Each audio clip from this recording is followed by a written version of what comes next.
राधे राधे सबको। स्वागत है आपका हमारी वीडियो में। और आज फिर चर्चा करेंगे हम कृष्ण एक रहस्य पर। कृष्ण एक रहस्य, जहाँ से कल छोड़ा था वहां से शुरू करते हैं। जब सुमति मीनू बहन के साथ चल दी थी, चारों कलश सिर पर रखकर, उसके बाद का सुनाते हैं हम आपको। ये सुमति बातें करती जाती है मीनू से। बहन, तुम जो भी कृष्ण कथा कहती हो उसे मैं अपने पति और बच्चों को अवश्य सुनाती हूँ। घर जाती हूँ तो बच्चे स्वामी पूछ बैठते हैं कि माँ, आज कौन सी कृष्ण कथा सुनाओगी। यदि मैं कह दूं कि आज तुम्हारी मौसी ने कोई कथा नहीं सुनाई तो वे कहते हैं कोई बात नहीं माँ, कृष्ण कथा की गठरी में से कोई एक कथा निकाल कर सुना दो।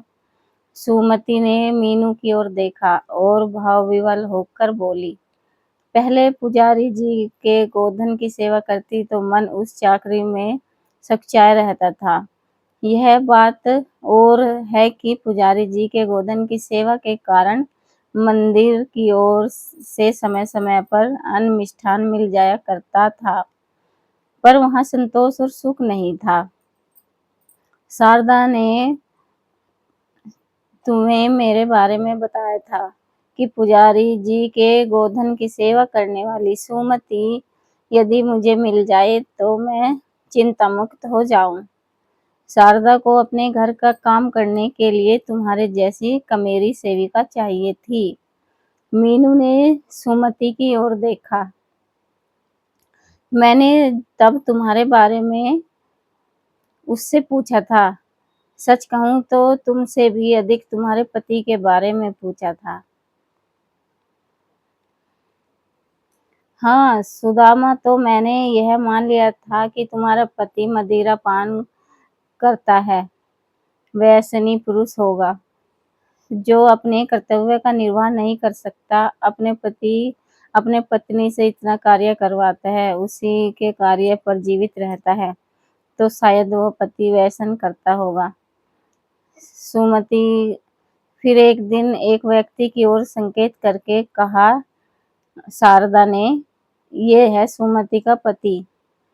मैं तेरे पति को देखकर चकित रह गई। एक मध्यप के मुख पर ऐसी कांति नहीं होती। मैंने शारदा से पूछा कि क्या सुमति का पति मदिरा पान करता है। तब उसने बताया कि तुम्हारे पति को तो ज्ञान की मदिरा का ऐसा व्यसन है कि उससे वह अपनी सारी सुध बुध खो बैठा है। तब मैंने कहा कि मेरी गायों की सेवा करने के लिए यदि तू सुमति को लाकर मेरे पास दे दे तो मैं सुखी हो जाऊं। सुमति, मैं तो अहिरन हूँ, मेरे परिवार के लिए तो मेरी गायें ही सब कुछ है। मैं सदा यही चाहती हूँ कि उनकी सेवा करने वाला जो भी हो उसमें गायों के प्रति पूजा का भाव हो। सच तो यह है कि तुम्हारे नंदलाला की कथाओं ने मुझे तुम्हारी गायों की सेवा में आने का न्योता दिया। तुम्हारे पास आती हूँ तो तनिक भी यह नहीं लगता कि चाकरी के लिए आई हूँ। सुमति बोली। तो मीनू ने कहा, तो क्या लगता है? यही कि जिनकी कथाएं सुना सुनाकर तुमने मुझे भी कन्हैया की गोपी बना दिया है, मैं उनकी ही गायों की सेवा का सौभाग्य पा रही हूँ, मुझे ऐसा लगता है। ये सुमति बोली। सच भी यही है सुमति, मीनू बोली। मैं तो अपनी गायों के साथ प्रतिक्षण अपने कान्हा को देखा करती हूँ। अच्छा है जो तू भी देखती है। मैं तुझसे सच कहती हूँ कि एक दिन ऐसा आएगा कि उनको देखते देखते तू वही हो जाएगी। वह भाव का ही है री। कृष्ण के बिना कैसा लगता है तुमको? सुमति ने मीनू से कहा। उसके बिना तो यह देह चल तो रही है, वह हमारी सांसों में है, हमें उसे हम घोलकर पी गए हैं। वह हमारे हृदय में रह रहा है, इसलिए विरह जैसी कोई बात नहीं लगती। वैसे एक बात बता दूं, तू समझेगी तो है ही नहीं, तू क्या कृष्ण के अतिरिक्त कोई समझ ही नहीं सकती। तू क्या श्री कृष्ण के अतिरिक्त और कोई समझ ही नहीं सकता उनकी पीड़ा को, ये कहना चाहती है वो मीनू। हम तो उसके साथ रास रचाने आई थी, उसने अपनी रास लीला समेटी तो हम भी अब अपने घर रास्ते लग गई।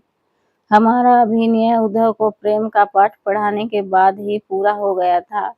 अब तो हम कृष्ण के द्वारा कृष्ण संसार में हो रही लीलाओं का श्रवण सुख उठा रही हैं। तुम उस पात्र की गहराई नाप नहीं सकती, जिसे कृष्ण ने छूकर अपना कह दिया हो। उस घर में फिर पहले वाला जीव नहीं रहता, फिर तो वहां कृष्ण ही रहता है। मेरे पति के विषय में तुमने क्या धारणा बनाई मीनू दीदी? सुमति ने कहा। बुरा मत मानना सुमति, पर निर्धन का ज्ञान भी निरर्थक होता है।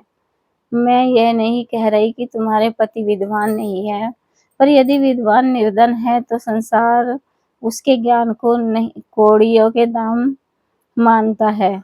और यदि वह व्यर्थ है तो और यदि वह समर्थ है तो उसके अज्ञान को भी महत्व देता है। मीनू बोली। अब मेरा पति है, ग्वाला है, दूध बेचता है, ज्ञानी नहीं है, पर सभी उसका सम्मान करते हैं क्योंकि उसके पास धन है, विशाल घर है, अपना रथ है, खेत है, बैल है, अनाज के भंडार है, सेवक है।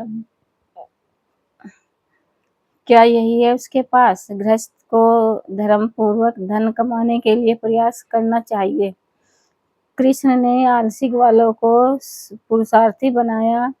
जो ग्वाले घर पर पड़े रहते थे उनको धिक्कारा और कहा कि तुम्हारे पास गोधन है, भूमि है, उसके बाद भी तुम निर्धन हो, तो धिक्कार है तुम पर।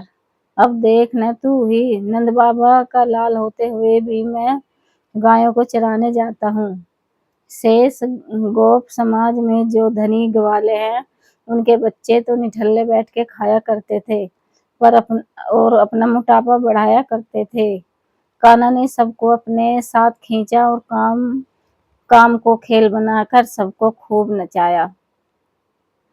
वह कहता था कि जैसा आचरण बड़े करेंगे वैसा ही बच्चे करेंगे। जब मैं बाबा का पुत्र होकर गैया चराऊंगा तो शेष गोपों को माता पिता अपने आलसी बच्चों से यही कहेंगे कि गोप प्रमुख नंद जी के दोनों लाल गैया चराने जाते हैं, देख लो तुम भी जाया करो। मीनू मुस्कुराई और हुआ भी वही। कन्हैया के पुरुषार्थ की ऐसी मुरली ऐसी मुरली बजी। जमुना मैया में पानी कम था और हमारी गैया मैया के थनों में दूध अधिक था। जी भर के नहाओ, खाओ, लगाओ, बहाओ। फसल के होते हुए भी उसके चरने वाले पशु भी प्रकट हो जाते थे। वही हुआ। हमारे गोरस को लूटने लगे कंस के सैनिक। सारा दूध छीनकर कंस की दोनों रानियों के स्नानागारों में भरा जाने लगा और वहां से बहकर नालियों में जाने लगा। कन्हैया कहता था कि अभी तो मैं मथुरा जाती दूध मक्खन की मटकियां फोड़ रहा हूँ, कुछ ही दिनों में कंस के पाप का घड़ा भर जाएगा तो उसे भी जाकर फोड़ दूंगा। एक निशस्त्र ग्वाला किसी शक्तिशाली राजा को उसकी सभा में उसके सैनिकों के सामने पटक पटक कर मार दे, यह तो अनहोनी लगती है। सुमति के स्वर में विस्मय था। सुमति आश्चर्यचकित होकर बोली, परमात्मा ही अनहोनी को होनी और होनी को अनहोनी करने की शक्ति रखते हैं।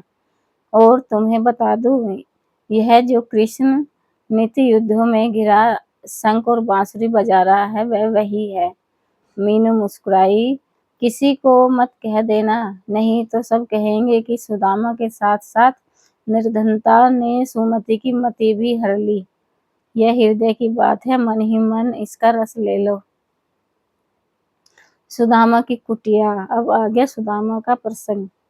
सुदामा की कुटिया के पास सेठ धनीराम का रथ रुका। सेठ धनीराम सुदामा के गांव का साहूकार था। सूद पर लोगों को धन देता था, पैसे देता था। बहुत बड़े भूभाग का स्वामी था। धन धान्य की वर्षा में सदा भीगा रहता था। पर जब भी इसका मन दुखी या उदास होता था तो वह सुदामा के पास ज्ञान चर्चा करने आ जाता था। फिर अपने मन का सारा रेचन सुदामा के पास हल्का करके चला जाता था। अनेक वर्षों से सेठ धनीराम के लिए सुदामा ने अपने जीवन न जाने कितने अनगिनत पहर उनका ही बहलाने के लिए अनगिनत पहर यानी अनगिनत टाइम उसको धनीराम को ही दिया। भाई सुदामा, सेठ धनीराम ने आगे बढ़कर सुदामा को अपने गले से लगाते हुए कहा, तुम तो ज्ञानी हो, पंडित हो, परमात्मा की वाणी का नित अध्ययन मनन करते हो। मेरी तुमसे प्रार्थना है कि मेरे लिए परमात्मा से यह निवेदन कर दो कि मुझे अपनी भक्ति दे। ये धनीराम सेठ बोल रहा है सुदामा से कि मुझे अपनी भक्ति दे, ये बोल दो अपने कृष्ण को। मुझे विश्वास है कि तुम मेरे लिए कहोगे तो अवश्य सुनेगा। वह सुने बिना रह ही नहीं सकेगा। तुम्हारी दुर्दशा देखकर भी सेठ को यह समझ नहीं आता कि सुदामा के द्वारा की गई प्रार्थना तो मंदिर के द्वार पर खड़ा भिखारी भी न सुने। सुदामा के मन में कोई हंसा, यानी सुदामा के अंदर जो है उसकी आत्मा ये सब बोल रही है। सुदामा पहचान गए कि यह वही स्वर है जो सदा उस पर व्यंग किया करता था, उसकी निर्धनता का उपहास उड़ाकर उसे सताया करता था। प्रार्थना का आर्थिक दुर्दशा से क्या संबंध? सुदामा ने एक वक्र दृष्टि अपने मन से उस व्यंग्यात्मक स्वर पर डाली। तुम अपनी तुला को ठीक करो, वह केवल धन को तोलना जानती है। क्या परमात्मा धनी और निर्धन को देखकर उसकी पुकार सुनता है? यही तो वह कहता है। तुमको यह बात आज तक समझ नहीं आई? मुझे तुम्हारी बुद्धि पर दया आ रही है। अरे देखो, धनी व्यक्ति जो चाहता है वह तत्काल पा लेता है। वह परमात्मा से कहता है कि मुझे स्वादिष्ट भोजन चाहिए, तो स्वादिष्ट भोजन परमात्मा उसके लिए तत्काल उपलब्ध करा देता है। वह कहता है कि मुझे सुकोमल मूल्यवान वस्त्र चाहिए, तो भव्य आवास, रथ आदि सब उसके पास भेज देता है। सेवक चाहिए, औषधि चाहिए, उसे जो भी चाहिए परमात्मा उसे उसकी एक पुकार पर सब परोस देता है। पर तेरे जैसे निर्धन सुदामा को वह क्या देता है? अंतहीन प्रतीक्षा, तिरस्कार, बहिष्कार, अपमान और संसार की हे दृष्टि। स्वर में जैसे सुदामा को धिक्कारा और उसे धमकाया। उसका स्वर ही बोल रहा खुद सुदामा से। इसमें यही है, अहंकार भी बोलता है, स्वर भी बोलता है और उसकी आत्मा भी बोलती है। सब एक दूसरे से बातें करते हैं। थोड़ा समझ कर सुनिएगा। मुझे परमात्मा के प्रति किसी प्रकार का कोई असंतोष नहीं। मुझे उसने वह सब दिया जो मुझे चाहिए था, उससे भी कहीं अधिक दिया, मेरी पात्रता से बहुत अधिक दिया। सुदामा ने प्रयत्न पूर्वक अपने स्वर में अकड़ पैदा करनी चाहिए। हाँ, मन को भ्रम में रखने के लिए वह विचार ठीक है, पर विधाता ने तुम्हें कुछ दिया नहीं है। स्वर में सहानुभूति जताई। स्वर ने सहानुभूति जताई। यह तुम किस आधार पर कह सकते हो? सुदामा ने आपत्ति की। अपना तो एक ही आधार है, धन। उसने धन के नाम पर एक फूटी कौड़ी तक का प्रबंध तुम्हारे लिए नहीं किया, न उस धन को अर्जित करने की बुद्धि तुमको दी। तुम तो यह मानकर चलते हो कि तुम जितना अधिक ज्ञान प्राप्त करोगे उतना अधिक तुम पर माँ सरस्वती वर्षा करेगी। तुम यह भी नहीं जानते कि धन की देवी सरस्वती नहीं अपितु लक्ष्मी है और उस लक्ष्मी मैया को रिझाने के लिए तुमने कभी कोई प्रयास किया ही नहीं। ज्ञान है तो उसे मंडी में बेचने निकल जाओ। तुम ज्ञानी हो, 4 बातें बताना जानते हो। अपने ज्ञान से संसार को ठगो और फिर देखो तुम पर स्वर्ण की वर्षा होगी। उसका मन बोल रहा है ये सुदामा से। इसमें परमात्मा का कोई दोष नहीं है। मैंने धन चाहा ही नहीं, मैंने ज्ञान को अपना धन माना है। परमात्मा ने मुझे मेरी अपेक्षा से अधिक ज्ञान दिया है। उस ज्ञान का मैं मनन कर सकूं, उस दिशा में और चिंतन कर सकूं, इसके लिए संतोष धन से संपन्न पत्नी दी और वैसे ही धैर्यवान संतान भी दी है। सुदामा ने अपने मन के स्वर से अपना मुख मोड़कर धनीराम की ओर किया और बोले, सेठ जी, आप ऐसा कहना परमात्मा को दोष देने जैसा है। वह सुन रहा होगा तो क्या कहेगा कि सेठ जी को इतना दिया फिर भी वह ये कह रहे हैं मुझे कुछ नहीं दिया। संसार में ऐसे असंख्य लोग हैं जिन्हें न माया मिलती है और न राम, किंतु आप तो माया राम हैं।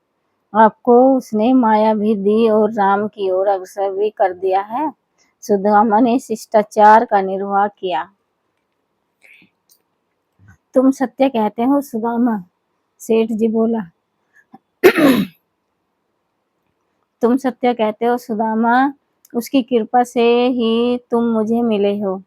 वह मेरे पास मेरे आत्मिक विकास के लिए संतों को भेज रहा है। तुम कब से मेरे पड़ोस में इस गांव में हो? इसे गांव भी नहीं कहा जा सकता। यह तो 20-30 घरों का एक बिखरा हुआ एक उपेक्षित स्थान है, जिसका नाम इस भूमि के स्वामियों के पूर्वजों ने अपने परिवार की माया नाम की एक स्त्री के नाम पर रख दिया था और इसका नाम मायापुरी है। सुदामा जैसा महाज्ञानी रहता है, इसका किसी को भी पता नहीं है। धनीराम ने आनंद की लहर में भरकर अपनी गर्दन हिलाई। वह तो भला हो उस साध्वी का जिसके दर्शन को मैं गया और वहां तुम भी थे, ज्ञान चर्चा करने आए थे।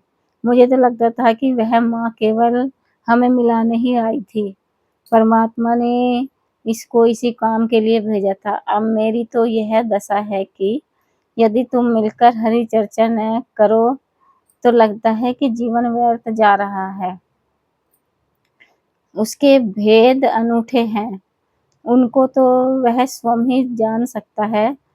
मैं आपसे इतना ही कहूँगा कि आप फिर कभी यह न कहिएगा कि वह आपको देख नहीं रहा।